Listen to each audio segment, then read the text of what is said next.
22 years turning wrenches, and I've watched thousands of people walk into a dealership asking the wrong question.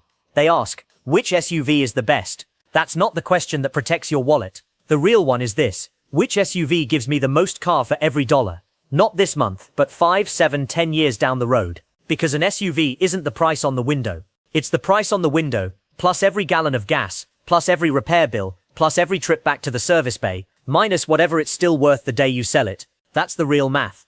And most of the internet is terrible at it, because most of the internet gets paid the second you click buy. So for this one I leaned on the single source that doesn't take a dime from the automakers: Consumer Reports. Here's why that matters. Consumer Reports buys its test cars anonymously, right off the lot, exactly like you would. No press loaners, no favors. It runs more than 50 separate tests on every one of them at its own track, and then it surveys real owners. This year data on roughly 380,000 vehicles, to find out what actually breaks, and whether people would buy the thing all over again. Road test, reliability, owner satisfaction, safety, 4 pillars. That's the closest thing we've got in this business to an honest referee. I took their testing and their ratings, and I ran every contender through 3 simple numbers. Number 1, what it costs to buy. Number 2, what it costs to keep. Fuel, repairs, the odds it strands you. Number 3, what it gives back, resale, and whether owners genuinely love it. Win all 3, and you've got an SUV that's honestly worth your money. Only 5 cleared that bar. And I'll tell you right now, the one sitting at number 1 is not the RAV4, and it's not the CRV that every other channel screams about. It's cheaper than both. It comes with all-wheel drive standard, and Consumer Reports named it the best in its entire class. We'll get there. Let's start at number 5. Number 5, 2026 Nissan Rogue. Here's a nameplate a lot of people wrote off years ago, and I'll be straight with you, for a while they were right too. The old Nissans earned their rough reputation, especially those continuously variable transmissions. But you judge the car in front of you, not the one from a decade ago. And the current Rogue is a genuinely different animal. Start with the number that puts it on a for the money list at all: fuel. The EPA rates the front-wheel drive Nissan Rogue at 32 miles per gallon combined, and Kelley Blue Book, in its 2026 analysis, calls it the most fuel-efficient non-hybrid compact SUV on sale. Sit with that. No hybrid battery to pay for, no plug, and it still sips fuel like one. For a buyer who wants a low pump bill without paying the hybrid premium up front, that's a real edge. It's affordable too. Pricing starts right around $30,180, including destination, and most buyers are closing below sticker. And this isn't a stripped-out econobox. The current Rogue earned an IHS Top Safety Pick Plus and a 5-star overall crash rating from the federal government's NHTSA, the 2 hardest safety honors to get, both at once. US News & World Report scored it an 8.8 out of 10 and named it a finalist for its 2026 Best Compact SUV for the Money Award. And Consumer Reports in its own testing calls this generation, and I'm quoting them, a compelling small SUV, taut, quiet, easy to live with a genuinely roomy back seat and simple physical buttons instead of a maze of touchscreen menus. There's real practicality baked in too.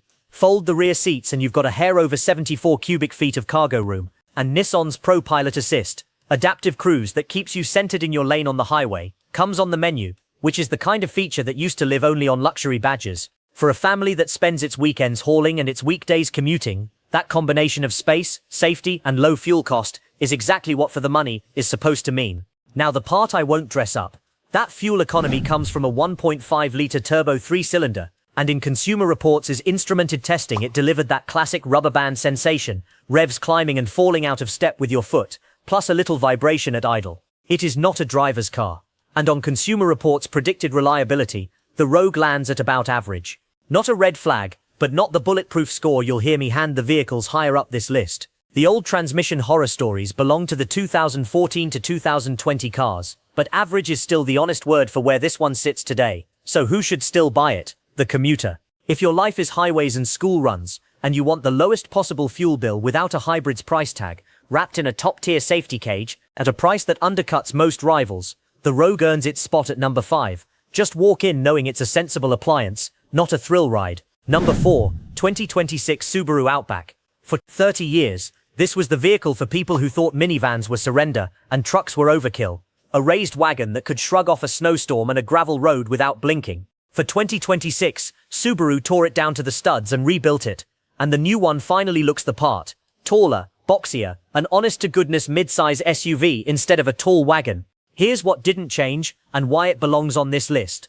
Every single Outback comes with symmetrical all-wheel drive standard, and it starts at $36,445 with destination. Let that land. A brand new, fully redesigned mid-size SUV with standard all-wheel drive, more than 8 inches of ground clearance, and room for the whole family for the mid-30s. In a market where the average new vehicle cost $49,191 back in January, according to Kelley Blue Book, that is a lot of capable metal for the money.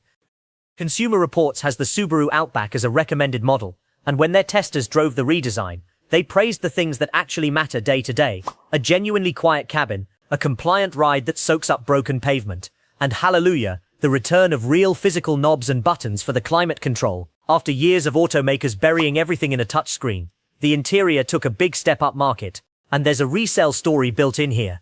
Because Subaru's all-wheel drive vehicles are famous for staying on the road and holding strong trade-in value year after year. And practicality is the whole point of an Outback. Drop the rear seats, and you're looking at better than 80 cubic feet of cargo space, the stuff of a small moving van, with roof rails built to actually carry a load. This is a vehicle engineered around real life, not a spec sheet. The honest trade-off? 2 of them. The base 180 horsepower engine is, in Consumer Reports' own words, tepid and noisy. You won't win any stoplight races, and it groans when you ask it to hustle. It needs the better part of 9 seconds to reach 60. And because the new body is boxier and a touch heavier, fuel economy actually slipped about a mile per gallon versus last year. The base engine lands around 24 to 27 combined depending on trim per the EPA. If you want real punch, you step up to the turbocharged 2.4-litre, 260 horsepower, and it cuts that sprint to about 6.5 seconds. But you'll pay more to get it. So who should still buy it? The all-weather family. If you live where it snows, where the pavement turns to dirt at the county line, and you want one vehicle that hauls kids, dogs, and plywood without pretending to be a truck, the Outback is the value play in the mid-size class. Skip it. Only if fuel economy is your single obsession, because there are thriftier ways down the road. 2 of them are still ahead on this list. Number 3. 2026 Toyota Corolla Cross Hybrid. If number 5 was about a low fuel bill without paying for a hybrid, this one is the opposite argument. Pay a small premium up front, and then basically forget the gas station exists. And Consumer Reports could not have been blunter about which version to get. Between the gas Corolla Cross and this hybrid, they called the hybrid, quote, the clear choice, and a no-brainer. I don't get to quote them saying that very often. Here's the money math. The Toyota Corolla Cross Hybrid starts around $30,445 with destination, and for that Toyota hands you all-wheel drive as standard equipment. The gas version makes you pay extra for it. Then it goes and returns, in Consumer Reports' own instrumented testing, 41 miles per gallon overall. 41, that's a 13 mile per gallon jump over the gas model they tested back-to-back. And the EPA rates it even higher in the city, at 46. On a vehicle this cheap to buy, that fuel number is the entire pitch. Over years of ownership, that's real money staying in your pocket instead of going up as exhaust. Rapid in Toyota's reputation for going 250,000 miles without drama. And the cost to keep column looks about as good as it gets. Now I promised you 3 numbers, and I promised you honesty. So here's where this one gives ground. Consumer Reports predicts its reliability at about average, solid, but not the standout you'd assume from the Toyota badge. And I'd rather tell you that than let you assume it. The cabin is basic, there's hard plastic where rivals give you padding, and it gets loud inside when you floor it, because that little engine has to work for a living. And the back seat is tight. This is a small SUV wearing an SUV costume, not a spacious one. Consumer Reports even said, plainly, that the Subaru you're about to meet at number 1 is a more pleasant thing to drive for about the same money. So who should still buy it? The single driver, or the couple who measures a car by the pump and the odometer, not the passenger count. If your priority is the lowest running cost you can get in a brand new all-wheel drive Toyota, and you don't need to haul a crowd, the Corolla Cross Hybrid is one of the cheapest SUVs to own in America, full stop. It's number 3 because you do give up space and polish to get there. But the money math? It checks out. Number 2. 2026 Toyota Crown Signia. Now let me flip the whole conversation, because for the money does not only mean cheap. Sometimes the best value is the thing that hands you far more than you paid for. And that is the entire story of the Crown Signia. Walk up to it, and the badge says Toyota, but the cabin says something a lot closer to Lexus. Genuine soft materials, tasteful design, front seats, Consumer Reports called very comfortable, and a hush at highway speed that most mainstream SUVs simply can't match. In fact, when Consumer Reports sorted the best 2-row SUVs on the market, the Toyota Crown Signia tied for the very top of the class. And it does it as a hybrid, only there is no gas-only version, with standard all-wheel drive and a 240 horsepower system.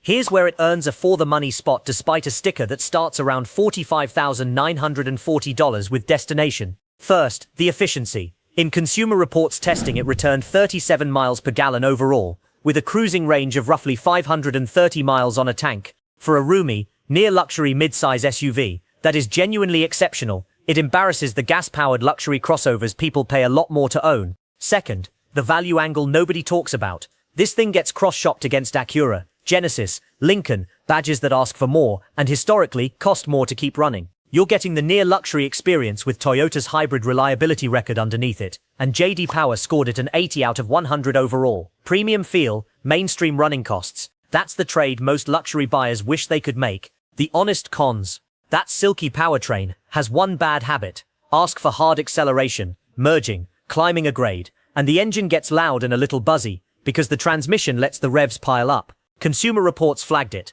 and so will your ears. And for all its wagon-like shape, the cargo hold is only okay. A few rivals swallow more. This is a comfort cruiser, not a canyon carver, and not a cargo king. So who should still buy it?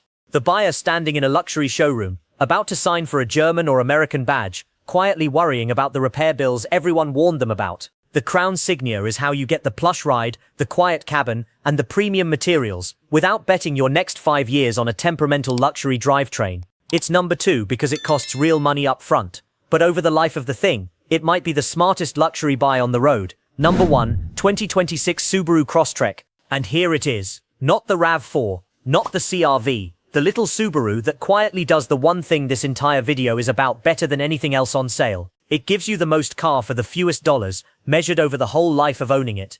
Let's start with the number that decides it. Consumer Reports, in its 2026 top picks announced this past February, named the Subaru Crosstrek the best subcompact SUV in the entire country. Its category winner, outright. And this is not a fluke of one good year. In Consumer Reports' 2026 reliability ranking, the Crosstrek sits at the top of 13 subcompact SUVs they tested, number 1 for predicted reliability in its class. Put those two together, and you've got the rarest combination in the car world. The vehicle that is both the most satisfying to own and the least likely to leave you stranded. Now the price, because this is where your jaw should drop. It starts at $26,995, call it about $28,445 once you add destination.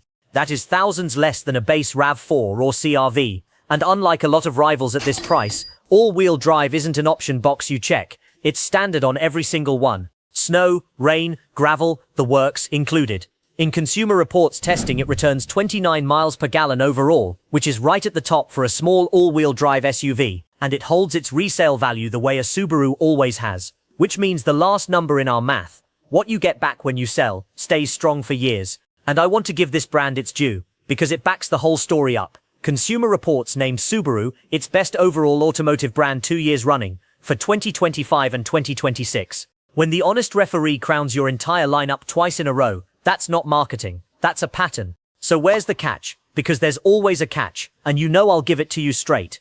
The Crosstrek is not quick. In Consumer Reports testing, the base engine needed around 10 seconds to reach 60 miles per hour, and it gets a little boomy when you really push it up an on-ramp. The interior is practical but plain. Nobody's mistaking it for plush. This is an honest, unpretentious little thing, not a luxury statement.